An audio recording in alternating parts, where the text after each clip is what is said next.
अपने बेटे रिशु के माथे से टपकते हुए पसीने को देखकर सविता की हालत खराब हो गई। ऐसा आज पहली बार नहीं हुआ जब रिशु नींद से घबरा कर जागा है। हाय मेरा बच्चा, न जाने किसकी नजर लग गई है तुझे। जब से मेरे बच्चे ने 10वीं के एग्जाम में स्कूल टॉप किया है तब से रोज बुरे बुरे सपने आने लगे हैं। हाँ माँ, मैंने आज फिर से एक काले साए को देखा। वो यहीं मेरी आंखों के सामने खड़ा था। माँ मुझे बचा लो माँ। वो मुझसे कह रहा था कि मुझसे बदला लेगा। माँ कहीं ये प्रशांत। चुप कर, कैसी बात कर रहा है?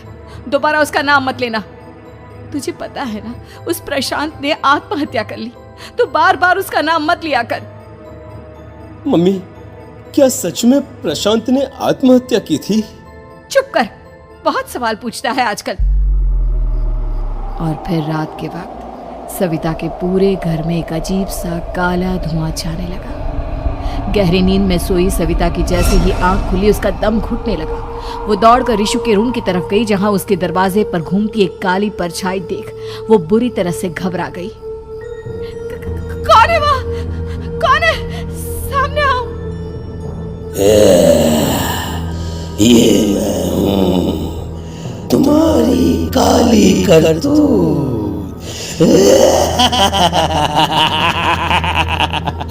और अब मैं तुम्हारे बेटे को ले जाने आया हूँ। नहीं, मेरे बच्चे को छोड़ दो प्लीज। मेरे रिशु को कुछ मत करना। वो परछाई रिशु के कमरे में घुस जाती है। सविता भी उसके पीछे पीछे दौड़ कर जाती है और देखती है कि अब वो साया साफ नजर आ रहा था। वो सर से पैर तक खून में सना हुआ था और उसके शरीर के सारे अंग कटे फटे हैं। क्या चाहिए तुम्हें? तुम जो बोलोगे मैं करूंगी, लेकिन मेरे रिशु को छोड़ दो। उस परछाई ने रिशु को गर्दन से पकड़कर दीवार के सहारे हवा में उछाल दिया। रिशु जोर जोर से चिल्लाने लगा। माँ बचाओ मुझे, बचा लो माँ, ये मुझे मार डालेगा। माँ मुझे बचा लो माँ। नहीं ऐसा मत करो, मुझे मार दो लेकिन मेरे बच्चे को छोड़ दो। मैं तुम्हारे आगे हाथ जोड़ती हूँ। वो परछाई रिशु को जमीन पर गिरा देती है और अचानक वहां से गायब हो जाती है। रिशु, मेरा बच्चा, तू ठीक तो है ना? कुछ बोल बेटा, क्या हुआ है तुझे? मैं ठीक हूँ माँ। क्या हुआ था यहाँ पर? कुछ नहीं बेटा, कुछ नहीं। तू परेशान मत हो। हम कल ही गांव के बाहर जो तांत्रिक महाराज रहते हैं उनके पास चलेंगे। ठीक है माँ, हम जल्द ही उनके पास चलेंगे। मुझे बहुत डर लग रहा है माँ। ये बार बार मुझे डरावने सपने आना, ये सब हमारे साथ क्यों हो रहा है माँ? अगले दिन सविता अपने बेटे रिशु को लेकर गांव के बाहर तांत्रिक के पास जाती है। जिस जगह पर तांत्रिक रहा करता था वो जगह बहुत डरावनी थी। चारों तरफ कंकाल और खूब भूतियां नजर आ रही थी। गांव से दूर वीराने में उस जगह पर जोर से आंधी चल रही थी। रिशु ने डर कर अपनी माँ का हाथ पकड़ लिया। माँ मुझे बहुत डर लग रहा है। ये कैसी जगह है? देख बेटा, हमारे साथ जो कुछ भी हो रहा है उसका इलाज सिर्फ और सिर्फ ये तांत्रिक महाराज ही बता सकते हैं। अब यही है जो हमें प्रॉब्लम से बाहर निकाल सकते हैं। जैसे ही सविता और रिशु तांत्रिक की झोपड़ी के अंदर पहुंचे, वहां का नजारा देखकर उनकी आंखें फटी की फटी रह गई। तांत्रिक की झोपड़ी के अंदर कई सारे लोग अपनी गर्दन घुमा घुमा कर जोर जोर से चीख रहे थे। कौन हो तुम और यहाँ क्यों आई हो? महाराज, मेरे बेटे को कुछ दिनों से एक डरावनी काली परछाई नजर आती है और कल रात उसने मेरे बेटे पर हमला भी कर दिया।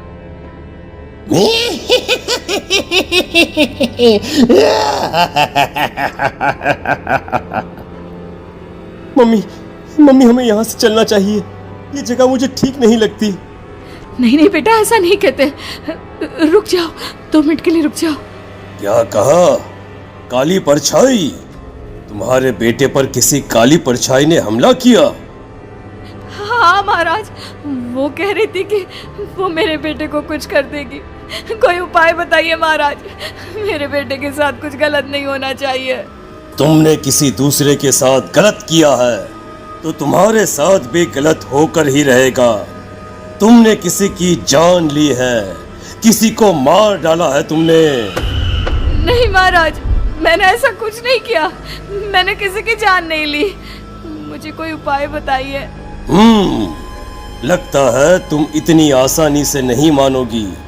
मैं तुम्हें अभी उस काली परछाई से मिलवा देता हूँ और वही सारा सच तुम्हारे सामने लेकर आएगा। सविता और ऋषु ने डर के मारे अपनी आंखें बंद कर ली। तभी अचानक तांत्रिक की झोपड़ी में अजीबोगरीब आवाजें गूंजने लगी। सविता और ऋषु बुरी तरह से कांप रहे थे। आंखें खोलो और अपने सामने देखो। क्या यही है वो जिससे तुम कल रात को मिली थी? बताओ मुझे।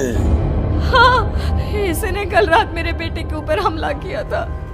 ये उसी लड़के की भटकती हुई आत्मा है जिसे कुछ दिन पहले तुमने मार डाला था।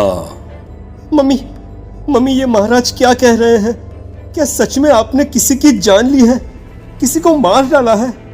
अगर हाँ तो बताइए ना मम्मी, किसको मारा है आपने? किसको? तुम्हारी माँ इतनी आसानी से सच नहीं बताएगी बेटा। इसने एक बच्चे की जान ली है। कहीं उसका नाम प्रशांत तो नहीं महाराज? वो मेरा दोस्त है, मेरा मतलब मेरा पड़ोसी है। सही पहचाना।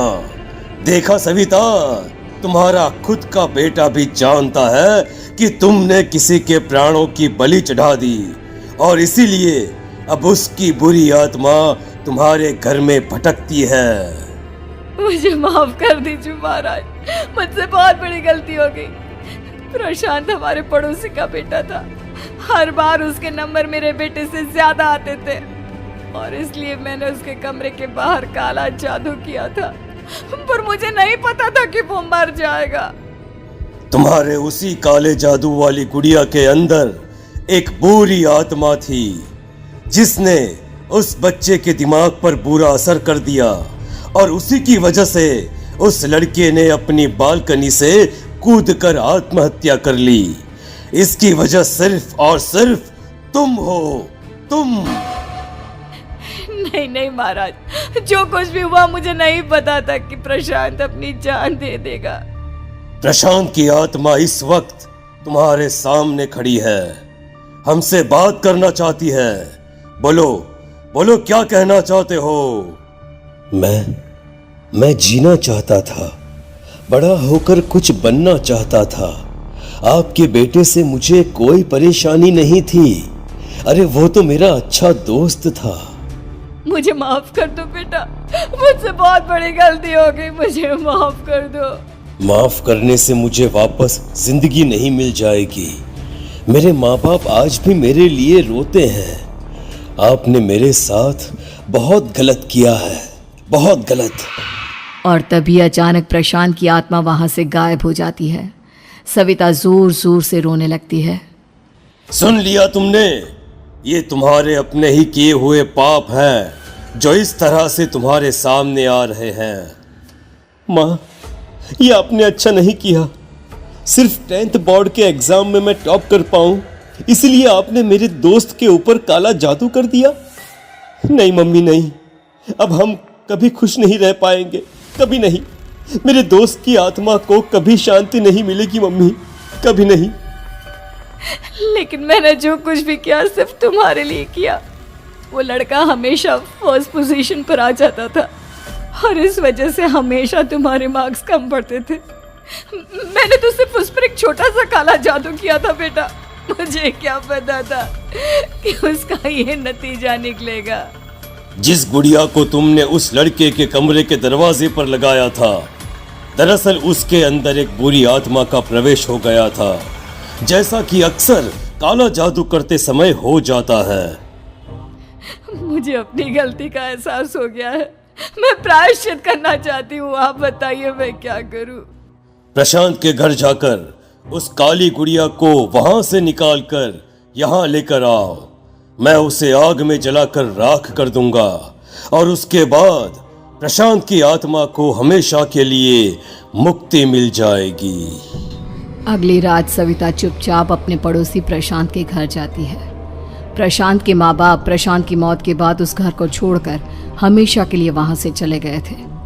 जैसे ही सविता उस घर के अंदर कदम रखती है, उसका सामना अजीबोगरीब हैवानियत से भरी आवाजों से होने लगता है। ऐसा लग रहा था जैसे कोई बुरी तरह से चीख रहा हो। सविता जैसे ही प्रशांत के कमरे के बाहर पहुंचती है, वहां पर लटकी हुई गुड़िया के शरीर से खून टपकने लगता है। ये क्या हो रहा है? इस गुड़िया के शरीर से खून क्यों टपक रहा है? सविता हिम्मत करते हुए उस गुड़िया को वहां से उतारने की कोशिश करती है, लेकिन तभी अचानक से बहुत भयानक दिखने वाली औरत उसकी आंखों के सामने आकर खड़ी हो जाती है। मैं यहाँ से कहीं नहीं जाऊंगी, और अगर तूने मुझे यहाँ से हटाने की कोशिश की तो मार डालूंगी मैं तुझे। नहीं नहीं, मुझे तुम्हें यहाँ से ले जाना ही होगा, नहीं तो मेरा बेटा, उसकी जान को खतरा है।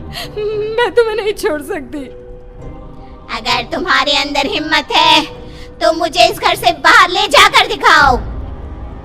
और ऐसा कहकर वो औरत सविता के ऊपर हमला कर देती है और उसे हवा में उछाल उछाल कर जमीन पर पटकती है। लेकिन तभी अचानक मौका देखकर सविता अपने हाथ में ली हुई सुई उसके हाथ में चुभो देती है। हाथ में सुई लगते ही वो औरत जमीन पर तड़पने लगती है।